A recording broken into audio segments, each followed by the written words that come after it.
মঙ্গলবার ঈদের পরের দিন ভোরবেলা থেকে যে পরিমাণ বৃষ্টি হয়েছে, এরকম একটা ওয়েদারে কাঁথা মুড়ি দিয়ে মনে হয় যে সবাই ঘুমিয়েছে। আর সেদিন আমি কি কি করলাম তা নিয়ে থাকছে আজকের ছোট ব্লগটি। গুড মর্নিং সবাইকে। আজ বাইরে প্রচুর বৃষ্টি হয়েছে, প্রচুর। আমি দেখাই একটু ব্যাক ক্যামেরায়। প্রচুর মানে একদম সকাল 6টা থেকে প্রচুর বৃষ্টি হচ্ছে। এখন 11টার মতো বাজে। আমি উঠলাম ঘুম থেকে, উঠে স্নান টান করলাম, কিন্তু প্রচুর বাইরে বৃষ্টি।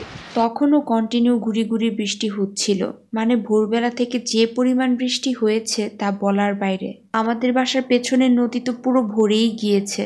আজ ছাদে গিয়ে দেখব বাসার পেছনের নদীটা কতটুকু ভরেছে। শুক্রবার দিন যে এসেছি এইখানে, তারপরেও আমি এখন পর্যন্ত ছাদেই উঠিনি, উঠে বাবার গাছগুলোও দেখিনি আর পেছনের নদীরটাও দেখিনি। সো আজকে যাব, তাই সকাল সকাল স্নান করে চুল টুল বেঁধে চাটা খেয়ে বাচ্চাদের খাবার টাবার খাইয়ে, মানে সব কাজ একসাথে শেষ টেস করে তারপরে যাব বাবার ছাদে আর নদীটা দেখতে পেছনের। আর এই তো মার হাতের চা রেডি। আর বৃষ্টির দিনে কয় কাপ যে চা খাওয়া হয় তা কখনো গুনাই হয় না। এইদিকে আমার চা খাওয়া শেষ, আর মা এখানে একটু বাচ্চাদের জন্য নুডলস রান্না করছিল।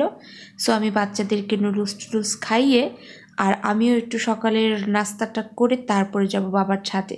এদিকে বাচ্চাদের খাইয়েও ফেলেছি অফ ক্যামেরাতে, আর আমার খাওয়া শেষ। চলুন যাই ছাদে।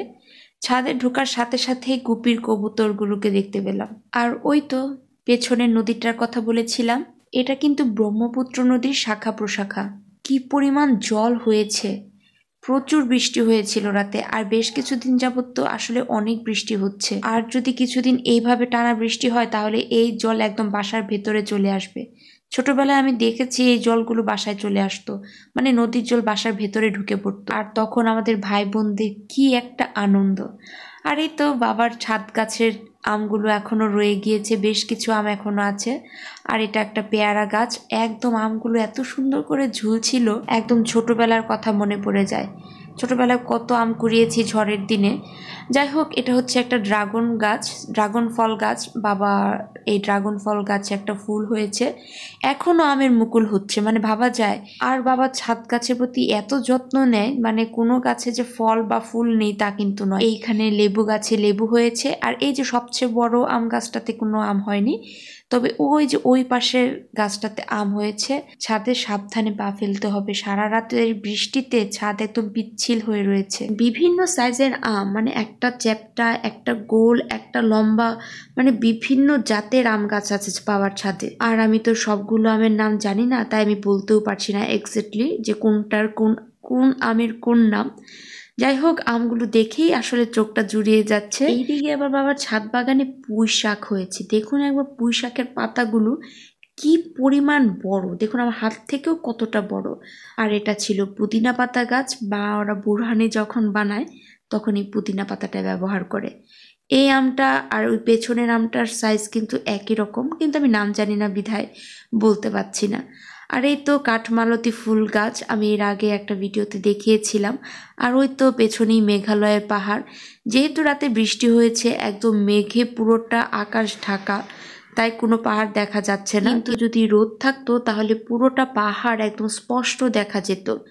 এই আমটা নাকি খুবই মিষ্টি হয়, আমি এই আমটা না আসলে নাম জানি না বলে বলতে পারছি না।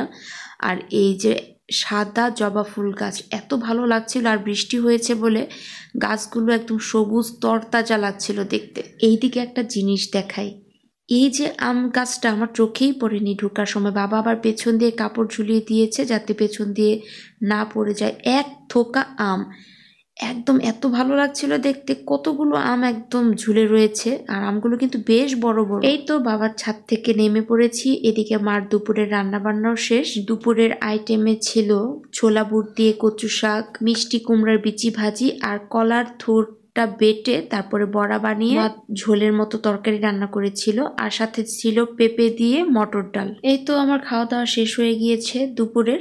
আর আমার মেঝো মেয়ে তার দিদুকে বলেছিল একটু পায়েস খাবে, তাই মা সন্ধ্যাবেলা পায়েস রান্না করেছে। আমি যেহেতু চিনির পায়েসটা একদম কম পছন্দ করি, তাই মা একটু খেজুরের গুড় দিয়ে পায়েসটা রান্না করেছে। মানে পায়েসটা রান্না করার পরে আমি খেজুরের গুড়টা মিশিয়ে দিচ্ছি।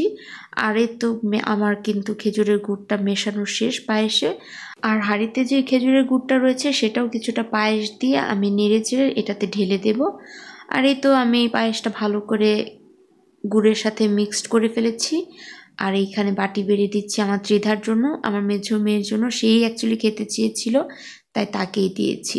আর সন্ধ্যাবেলা চা না হলে তো চলে না, আর আড্ডা দেওয়ার জন্য চলে গিয়েছিলাম চিনি কাকিদের বাসায়। তাই সবাই সন্ধ্যাবেলা চা খেতে খেতে আড্ডা দিচ্ছি।